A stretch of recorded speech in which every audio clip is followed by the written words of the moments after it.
Lockers में अगर आप लोग सामान रखते हैं तो ये जरूरी खबर आप लोगों के लिए है, ये जानना आप लोगों के लिए बहुत ज्यादा जरूरी है कि क्या आपके हक हैं और क्या बैंक के राइट्स हैं। सबसे पहले मैं आपको बता दूं, अब नई गाइडलाइंस के हिसाब से बैंक्स खाली लॉकर्स की और वेटिंग लिस्ट की जो पूरी जानकारी होगी वो अपने कस्टमर को दिखाएंगे। दूसरी बात इसमें यह है कि जो है वो बैंक ज्यादा से ज्यादा कस्टमर्स का 3 साल का रेंट यानी कि किराया जो है वो चार्ज कर सकता है। इससे ज्यादा कई बार ये देखा गया है कि 5 साल की भी किराया जो है वो चार्ज करता है बैंक अपने कस्टमर्स से, पर ऐसा नहीं है। ज्यादा से ज्यादा 3 साल तक का चार्जिंग जो है वो ले सकता है बैंक आपसे अपना सामान रखने के लिए।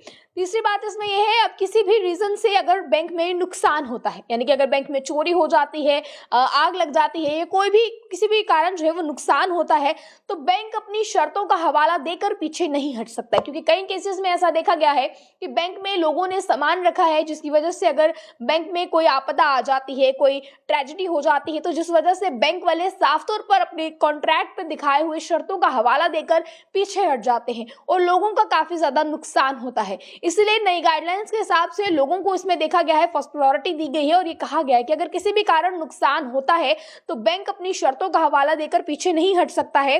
बैंक को कस्टमर्स को पूरी भुगतान करना होगा, यानी कि जो भी जो है मुश्किलें उनको आई है, कस्टमर्स को जितना नुकसान उनका हुआ है उसकी पूरी भरपाई जो है वो बैंक करेगा।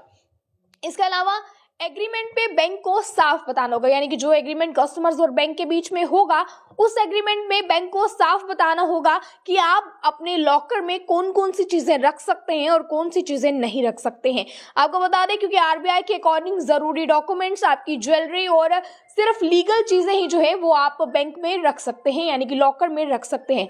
और इसके बाद आगे आपको आखिर में बताते चलें कि बैंक लॉकर तक सिर्फ कस्टमर्स ही अब जो है वो बैंक लॉकर तक जा सकते हैं, वहां से अपना सामान जो है वो निकलवा सकते हैं या जमा करवा सकते हैं। इसके अलावा और किसी को भी एक्सेस नहीं दिया जाएगा। यानी कि आसान शब्दों में बताएं तो सबसे पहले आप अगर पहले बैंक में जाते थे तो आप अपने किसी भी संबंधी को जो है वो भेज सकते थे, पर अब ऐसा बिल्कुल नहीं होगा। अब आप जो है अगर रिटर्न में भी लिख के देते हैं, इसके बाद भी आपके अलावा कोई भी किसी भी व्यक्ति को आपके बैंक का लॉकर का एक्सेस जो है वो नहीं दिया जाएगा।